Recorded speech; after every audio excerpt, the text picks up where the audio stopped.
Olá, está começando agora o Justiça para Todos. Confira os destaques de hoje. Nesta edição, você vai acompanhar uma reportagem especial sobre os projetos de interesse da AJUF que foram aprovados no Congresso Nacional em 2012. A lei que prevê a criação de um colegiado para julgar crimes praticados por organizações criminosas também foi aprovada. Com isso, o grupo de juízes formado para julgar um processo será escolhido por sorteio eletrônico. Resolução do CNJ esclarece regras sobre a aposentadoria de juízes. Com a nova regra, um juiz estadual titular de vara, por exemplo, pode percorrer diversas comarcas ao longo da carreira, mas irá se aposentar com os vencimentos da última, desde que atenda os demais requisitos e conte com 5 anos no cargo de juiz titular. O Conselho da Justiça Federal finaliza a inspeção dos 5 tribunais regionais federais do país. A conclusão que eu chego é que a Justiça Federal vem melhorando dia a dia, vem se aperfeiçoando e eu acredito que muito em breve nós vamos ter um modelo de justiça no mundo, que é a Justiça Federal brasileira. O Ministério da Justiça discute administração e gestão do judiciário. Nós temos processos, em média, que demoram 10 anos para julgar, em todas as instâncias, e alguns chegam a 15, 20 anos. Ou seja, a nossa justiça é uma justiça tardia, não é uma justiça contemporânea aos fatos. E esse é um grande problema. A justiça tem que ser no momento dos fatos.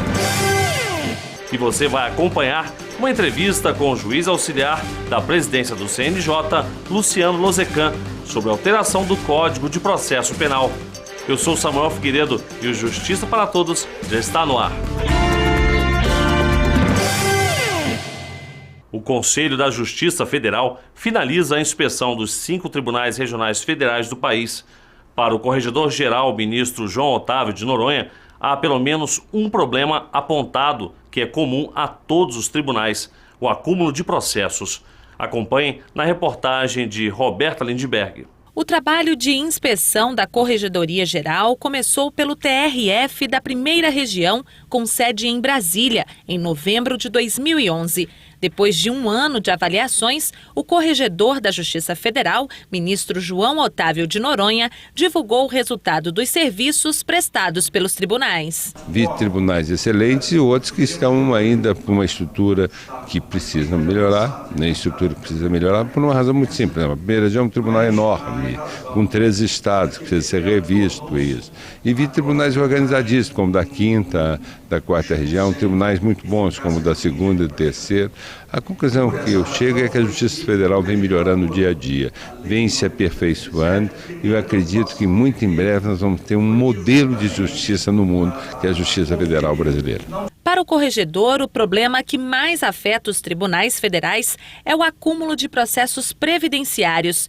Desde a Constituição de 1988, o brasileiro está mais consciente de seus direitos e começou a recorrer à justiça para resolver litígios.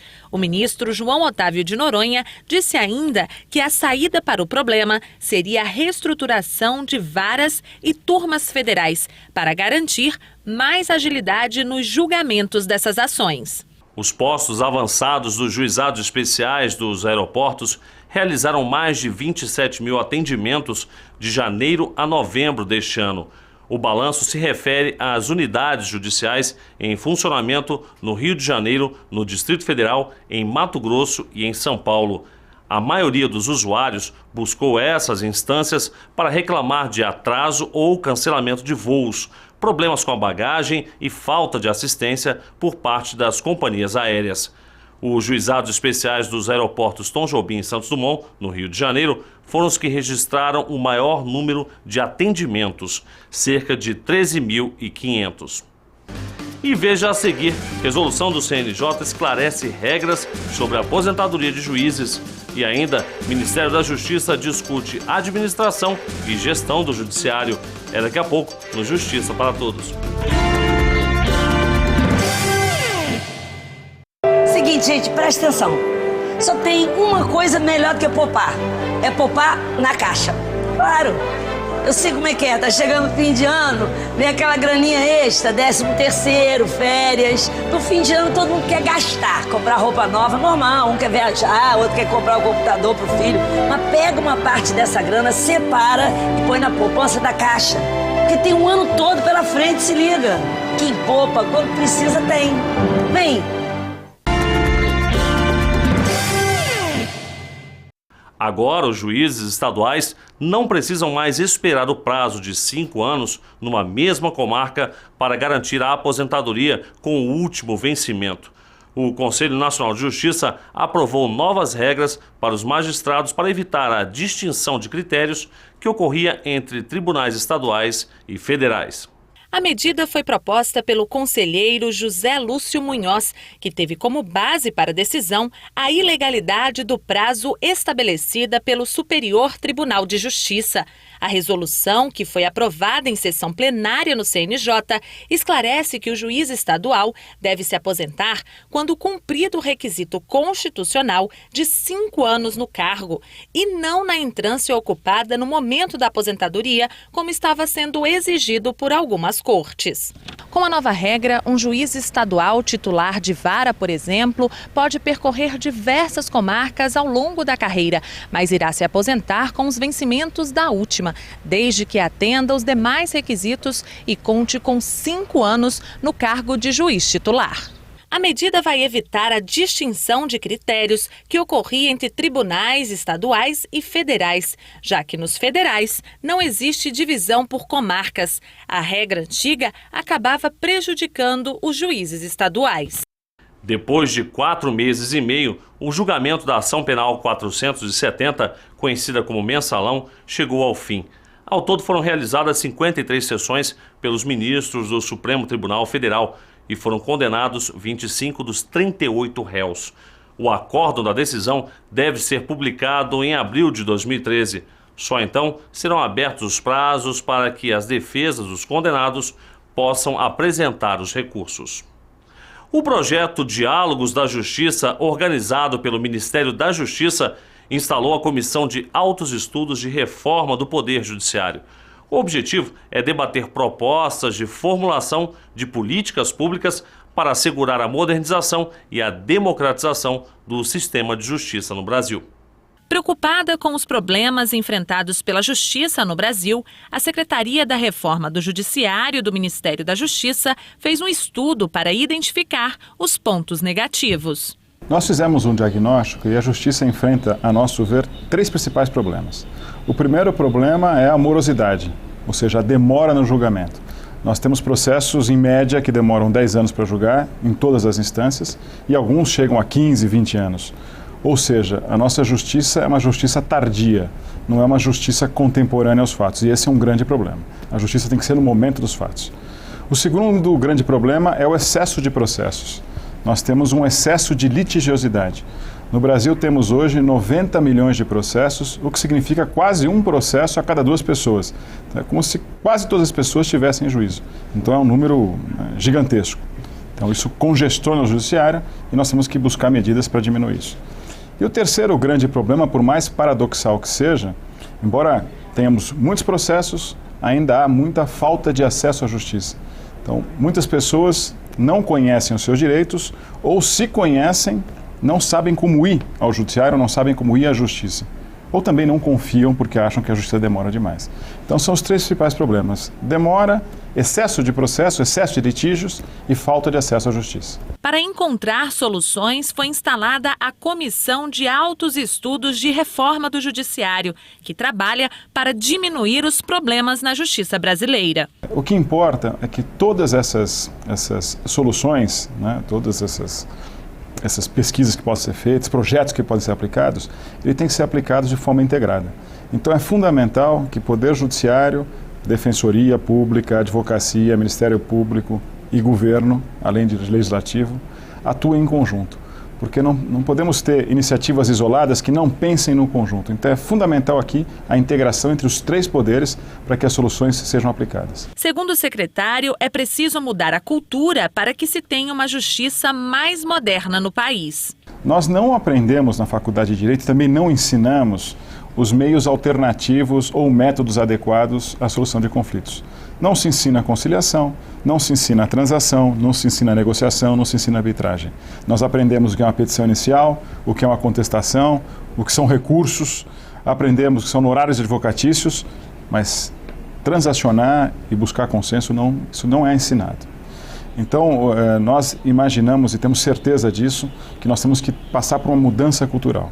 Nós temos que mudar a cultura do litígio para a cultura da negociação e a cultura da transação e da mediação. Com o ministro Joaquim Barbosa na presidência do Supremo Tribunal Federal, a expectativa da comissão é de que existam muitas mudanças no judiciário. Acreditamos que será possível celebrarmos o terceiro pacto republicano, um pacto republicano que envolva judiciário, que envolva executivo e legislativo, mas um pacto republicano que tenha por base, de um lado, a duração razoável do processo, como fazemos para que a nossa justiça realmente seja contemporânea aos fatos, como fazemos reformas legais que consigam concentrar mais o processo, com menor número de recursos, como fazemos para que o processo eletrônico seja realmente aplicável, e de outro lado, além da razoável duração do processo, fortalecer as instituições de justiça. Muito importante fortalecer a magistratura, com a sua lei orgânica da magistratura, Ministério Público, com a sua competência para investigar, Defensoria, dando cada vez mais a amplitude à Defensoria, e a advocacia respeitando também o direito do advogado. E o terceiro bloco de iniciativas me parece que seja a participação social na justiça. O cidadão hoje tem muito interesse pela justiça. O século XXI é o século da justiça. E se é assim, nós temos que prever mecanismos de participação social. Daí a nossa ideia de conferências, e creio que com isso nós poderemos conversar com o ministro Joaquim Barbosa para que o CNJ participe das conferências. Vai ser um grande avanço. A seguir, uma reportagem especial sobre os projetos de interesse da AJUF que foram aprovados no Congresso Nacional em 2012. É daqui a pouco, logo depois do intervalo. Seguinte, gente, presta atenção. Só tem uma coisa melhor do que poupar. É poupar na Caixa. Claro. Eu sei como é que é. Tá chegando o fim de ano, vem aquela graninha extra, 13º, férias. No fim de ano todo mundo quer gastar, comprar roupa nova, normal. Um quer viajar, outro quer comprar um computador pro filho. Mas pega uma parte dessa grana, separa e põe na poupança da Caixa. Porque tem um ano todo pela frente, se liga. Quem poupa, quando precisa, tem. Vem. Em 2012, a atuação da Associação dos Juízes Federais do Brasil no Congresso Nacional foi bastante intensa. Vários projetos de interesse da AJUF e da sociedade foram aprovados na Câmara e também no Senado, e alguns já começaram a ser discutidos. Neste ano, os juizados especiais federais puderam contar com uma estrutura própria, com a sanção da Lei das Turmas Recursais. A nova estrutura, com mais de 220 cargos de juízes federais e 75 turmas, veio para agilizar o andamento dos processos em todas as regiões. Outro projeto aprovado no Congresso foi a criação de cargos efetivos do Centro Cultural da Justiça Federal, no Rio de Janeiro. O CCJF funcionava com servidores emprestados do Tribunal Regional Federal da 2ª Região. O prédio do Centro Cultural é uma ótima dica para quem visita o Rio de Janeiro. Ele dispõe de 14 salas de exposição, teatro, cinema e biblioteca. Em 2012, a lei que prevê a criação de um colegiado para julgar crimes praticados por organizações criminosas também foi aprovada. Com isso, o grupo de juízes formado para julgar um processo será escolhido por sorteio eletrônico, ou seja, quando houverem processos relacionados a crime organizado, não caberá a um juiz a responsabilidade de julgá-lo, e sim a um colegiado. É de conhecimento geral de que diversos juízes que estão na linha de frente do enfrentamento contra as forças criminosas vêm sendo vítimas de ameaças e atentados, o que demanda a proteção permanente da Polícia Federal, que, diga-se de passagem, precisa em muito melhorar e aumentar o seu efetivo. Temos como exemplos recentes o assassinato da juíza Patrícia Acioli e os acontecimentos envolvendo a denominada Operação Monte Carlo. Diante dessa realidade, venho em defesa do projeto 2057, que dispõe na essência sobre normas de proteção para membros do Poder Judiciário e do Ministério Público, especialmente no que tange a crimes praticados por grupos criminosos organizados. Além disso, quando um magistrado for ameaçado, o juiz ou membro do Ministério Público irá comunicar as ameaças para a Polícia Judiciária, que vai avaliar a necessidade de proteção. As ameaças elas podem chegar à família ou ser diretamente levadas ao magistrado. A proteção é ao juiz, aos magistrados e a seus familiares. E ao magistrado também aposentado, porque há situações de magistrado que, mesmo depois da aposentadoria, ele ainda continua sob a ameaça e, se necessário for, terá todo o acompanhamento, todo o aparato de segurança para a sua garantia. A Polícia Judiciária é, no âmbito da Justiça Federal, a Polícia Federal. Sobre isso não há dúvida. O que existe é a possibilidade de que o tribunal tenha um corpo de agentes de segurança, que já existe, esse projeto não prevê criação de cargos, já existem os agentes de segurança, mas parte desses agentes de segurança será treinada especificamente para a segurança de magistrados no exercício do cargo. O Código Florestal, que trata principalmente da proteção da biodiversidade, também foi julgado pelo Congresso. Além disso, outro PL, conhecido como Lei de Lavagem de Dinheiro, também foi aprovado.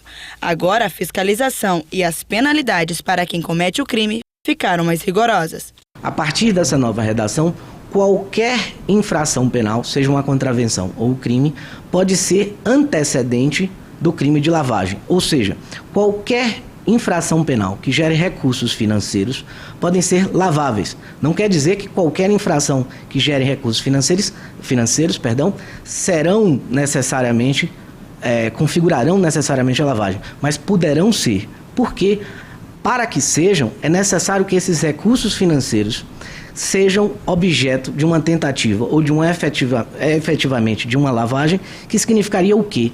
Tentar afastar a origem criminosa desse bem. Afastá-lo de que forma? Através de diversas operações, através de uma dinâmica de operações financeiras e comerciais, para, no final, inseri-lo definitivamente na economia formal, inclusive com pagamento de tributos. E já está em trâmite no Congresso Nacional a reforma do Código Penal brasileiro, que está em vigor há 72 anos.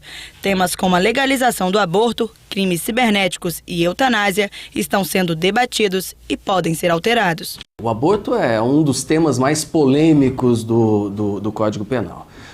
A comissão propôs algumas alterações que me parecem substanciais no que diz respeito ao tratamento do crime de aborto.